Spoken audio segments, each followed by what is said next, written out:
দুইজন যাত্রী, দুইজন লোক সামনে থাকলে, পিছনটা খালি থাকলে এরা ছিনতাই করে। কি আশ্চর্য কথা! আকাশে যত তারা, এদের তত ধারা। এই একটা কমন কথা বলে দিল। এরপর আমি নামলাম। চেহারা সুরত দেখতে মনে হয় যেন সে আমারে মানে যা ইচ্ছা করতে পারে, এরকম টাইপের। ড্রাইভার ব্যাগটা করছে, ওটা কর করছে, এটা কর, অনেক চেক ব্যাক করছে। আমি পাশে এক জায়গায় দাঁড়াই একটা দোয়া করতেছি। দোয়াটা আপনাদেরকে শিখাবো না, কি করতেছি? হ্যাঁ, দোয়াটা শিখাবো।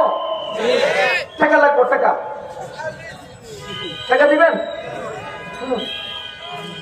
হ্যাঁ, আমরা মাগনা পানি পড়া দেই, এই জাতি আধা গ্লাস খাইয়া আর আধা গ্লাস ডাস্টবিনে ফেলা যায়। যদি 1000 টাকা ভিজিট পানি পড়া দিতাম